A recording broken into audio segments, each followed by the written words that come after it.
Bonjour à tous. Aujourd'hui, je vais vous présenter les prophéties de sœur Erna Stieglitz, qui est née ici, à Augsbourg, dans un petit village près de Munich. Cette femme a un procès de béatification en cours à l'Église catholique et donc il est a priori intéressant de regarder ses prophéties, même si l'Église catholique ne s'est pas encore prononcée sur la sainteté de sa vie. Venons-en directement au fait. Voici un résumé de ces prophéties qui ont été rapportées par l'un de ses proches, Wolfgang Buck. Je préfère vous le préciser, il n'y a pas de source officielle, pas de livre, pas de prêtres qui se sont prononcés en sa faveur, malgré le procès de béatification en cours. Donc je préfère vous le dire, restons prudents. Néanmoins, analysons ces prophéties ensemble. La troisième guerre est inévitable. Elle se passera très vite, mais sera très sanglante. Alors que dans son confort, l'Ouest, où la douceur, la richesse et le luxe sont au sommet, à l'Est, on se prépare, on éduque à la privation, on durcit ses peuples, on offre aux jeunes des armes.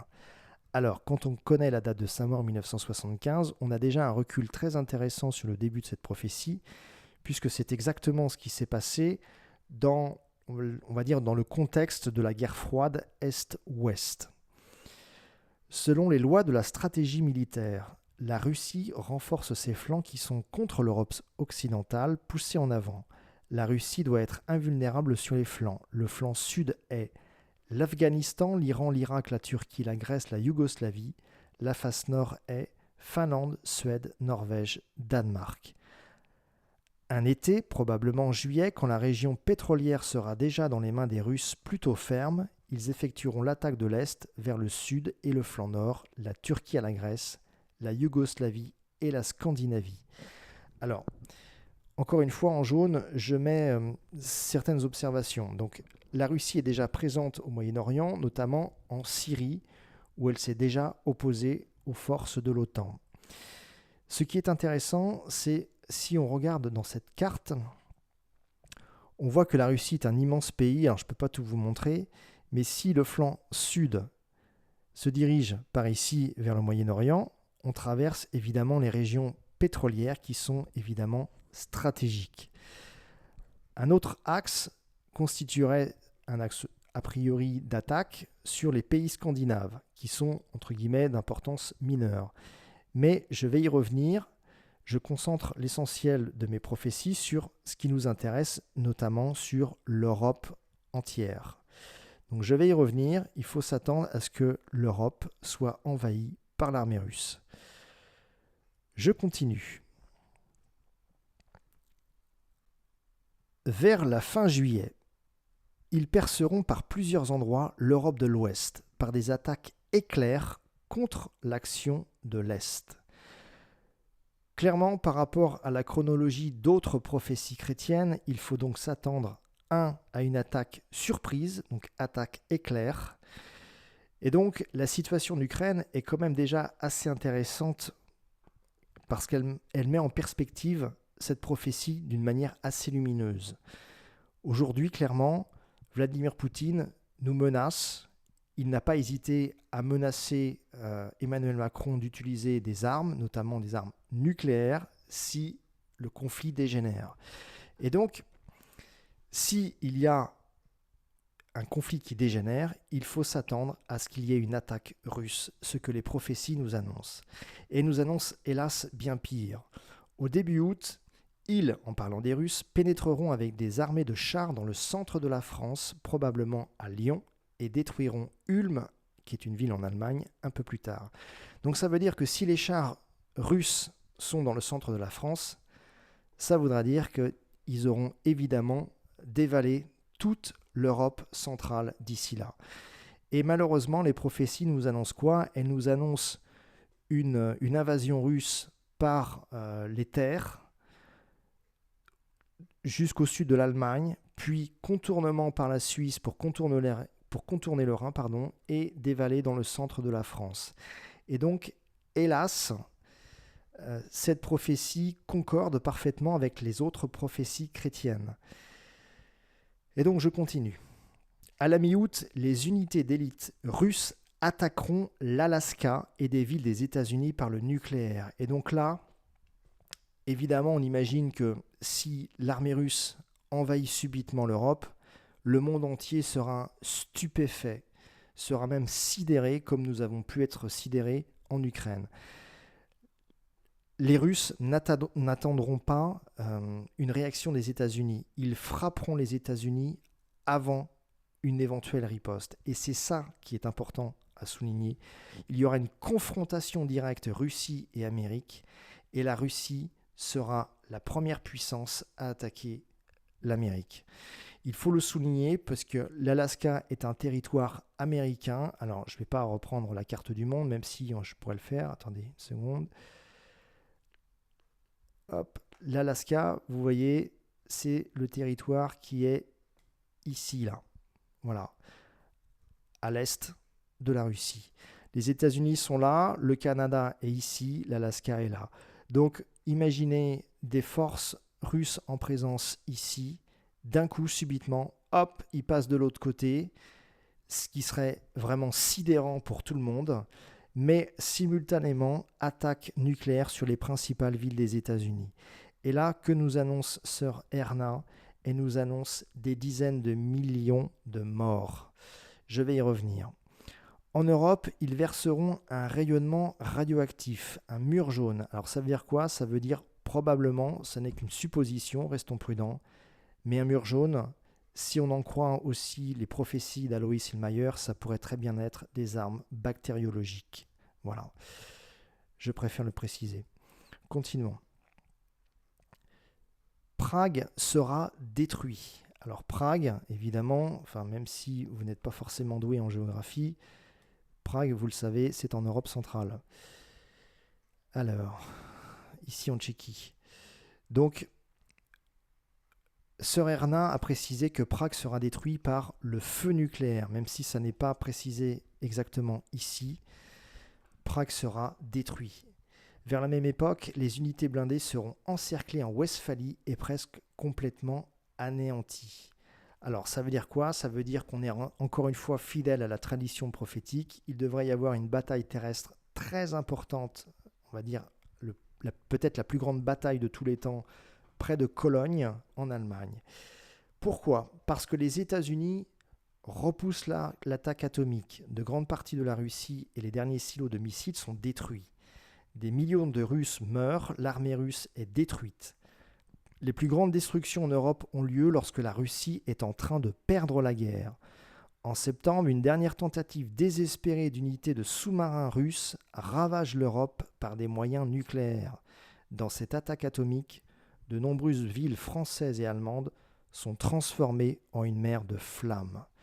Donc là, ça nous annonce clairement un carnage, la défaite de la Russie, des destructions épouvantables en France et en Allemagne. Mais surtout, ce qu'on a de très intéressant, je trouve, c'est des indications temporelles. Donc tout à l'heure, je vous ai parlé de juillet, puis après de août, attaque contre l'Alaska et les principales villes des États-Unis d'Amérique par le feu nucléaire.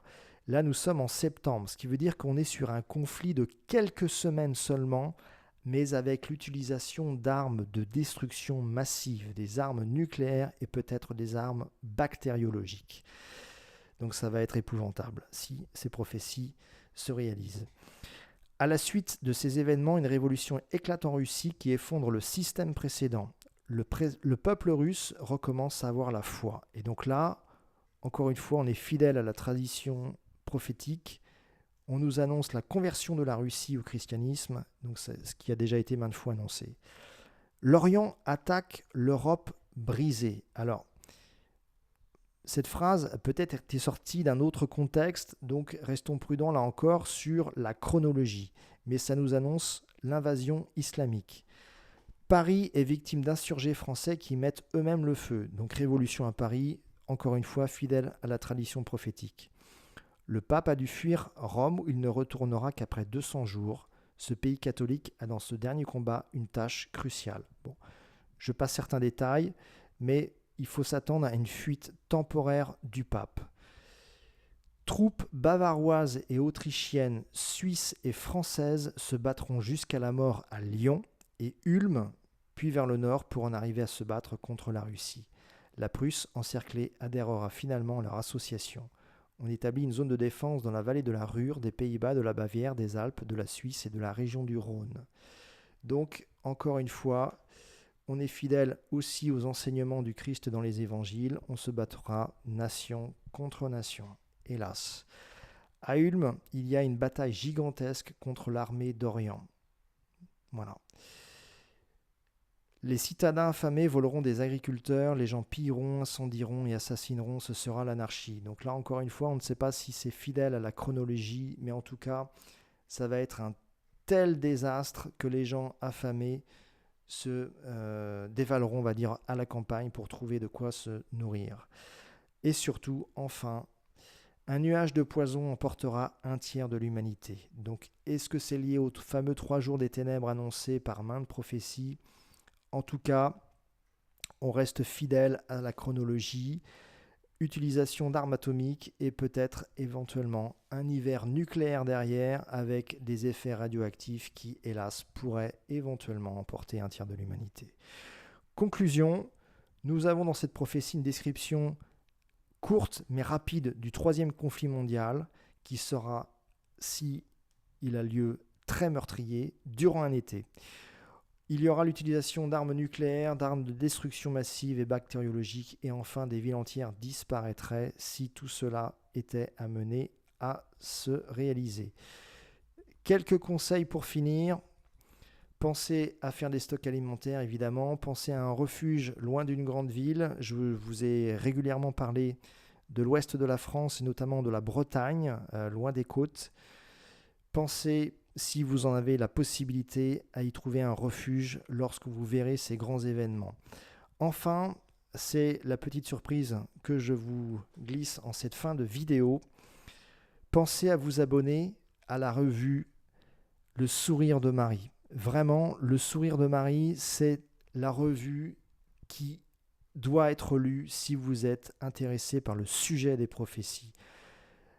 Abonnez-vous aux éditions Résiac, c'est vraiment un ouvrage fabuleux qu'on reçoit tous les mois, mais qui suit l'actualité de manière frappante par rapport aux prophéties. Et pour vous en donner la preuve, je vous cite un extrait d'une revue qui date de 2017, je crois, qui annonçait, grâce aux prophéties de sœur Helena Yallow, de nombreuses prophéties chrétiennes nous annoncent que cette invasion de l'ouest de l'Europe, donc par l'armée russe, trouverait son origine dans un embrasement soudain du Proche et Moyen-Orient, ainsi que de la région des Balkans, précédé d'un effondrement monétaire et amenant un chaos social et révolutionnaire dans de nombreux pays, dont la France.